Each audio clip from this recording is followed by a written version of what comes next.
everyone, welcome to another session of Travel Learning Hub. Today we are going to learn how to create a PNR, and first of all let's understand what is a PNR. What does PNR stand for? So as you can see on my screen, PNR stands for Passenger Name Record or Passenger Numeric Record. It is an unique alphanumeric code which is given to your booking. Alphanumeric होता है कुछ alphabets या और कुछ number. आप जब भी create करते हैं, कोई भी एयरलाइन बुकिंग क्रिएट करते हैं, उसको एक यूनिक आइडेंटिफिकेशन मिलता है, उसको हम कहते हैं पीएनआर बनाना, और उसको जो यूनिक आइडेंटिफिकेशन मिलता है उसको हम कहते हैं पीएनआर नंबर. ये पीएनआर नंबर अल्फा न्यूमेरिक होता है. इसमें कुछ अल्फाबेट्स होते हैं और कुछ न्यूमेरिक्स होते हैं. For example we use phonetics.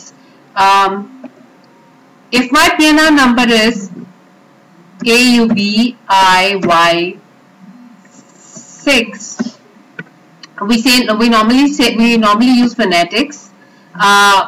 A stands for alpha. We say alpha Union Bravo Indigo Yankee number 6. So every PNR would get its own unique identification in the form of alphanumeric code.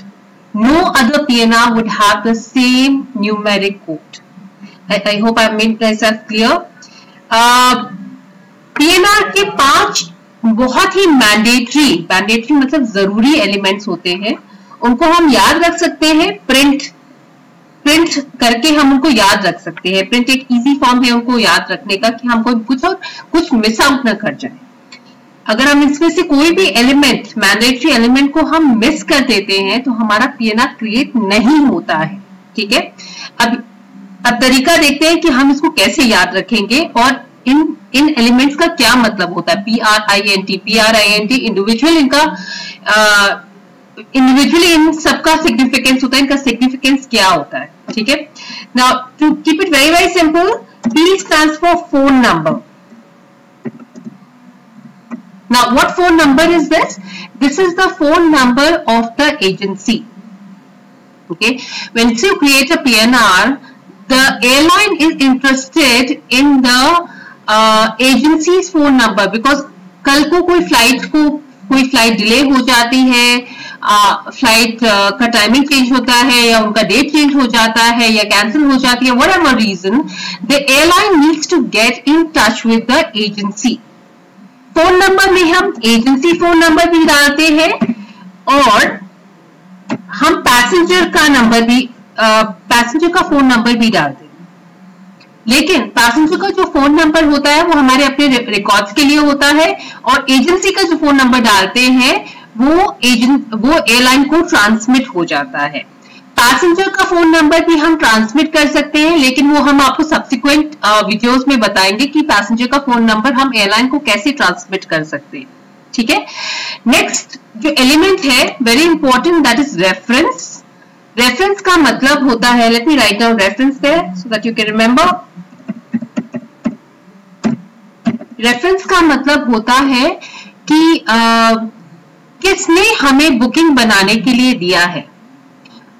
वो passenger अब खुद भी हो सकता है, वो उनका कोई रिश्तेदार हो सकता है, उनका बेटा हो सकता है, उनकी वाइफ हो सकती है, उनकी सेक्रेटरी हो सकती है. बेसिकली रेफरेंस में उसका नाम आता है जो आपको बुकिंग क्रिएट करने के लिए दे रहा है. ठीक है. Next, I stands for itinerary.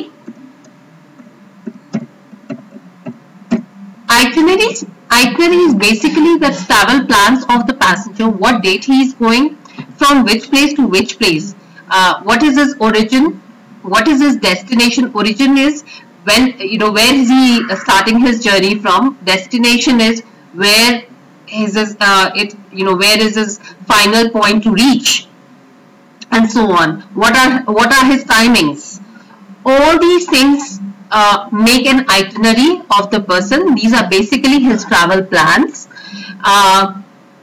उनकी जो एयर बुकिंग है वो उनकी आइटिनरी होगी. Next would be the name. Name would be the name of the passenger, not anybody else's name, the name of the passenger. हम normally passenger को pax लिखते हैं, PAX, passenger और pax, it means the same thing. So names of the passenger, आपको इस चीज का ख्याल रखना है कि आइटनरी में जितने लोग हैं उतने ही पैसेंजर्स हों. आइटनरी में जितनी आपने सीट बुक की है उतने ही नाम होंगे आपके. एक्सेप्शन होता है कि हम इन्फेंट के लिए सीट बुक नहीं करते हैं unless and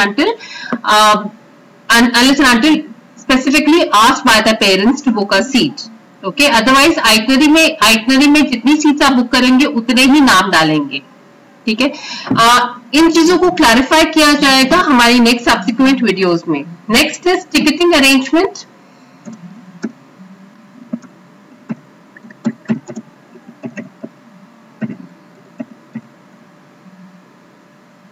टिकटिंग अरेंजमेंट होता है बेसिकली कि आपको क्लाइंट कब तक बोल रहा है कि उनकी टिकट इशू कर दो. ये टिकटिंग अरेंजमेंट हम अप्रोक्सीमेटली 1 महीने पहले का डालते हैं. For example, if the clients flight is about on 12th of November, so I put a ticketing time limit by 12th of October. 12th of October, I will get a reminder through the system, through Amadeus system, that I need to check up with this client whether he has plans to travel. So basically, to persuade the client and to address his concern, ticketing arrangement होता है. ये आपके reminder की तरह act करता है. आपको phone करके क्लाइंट से पूछना पड़ता है, सर आपने हमारे साथ बुकिंग बनाया है, आप कब ट्रैवल करना चाहते हैं, और आप एक्चुअली ट्रैवल करना चाहते हैं तो आपकी टिकट हम इशू कर दें. अगर उसको कोई कंसर्न होगा, अगर पैसेंजर को कोई कंसर्न होगा, उनको रेट कहीं और अच्छा मिल रहा होगा, तो वो आपको बताएंगे. So basically a ticketing arrangement is a reminder to follow up with your client.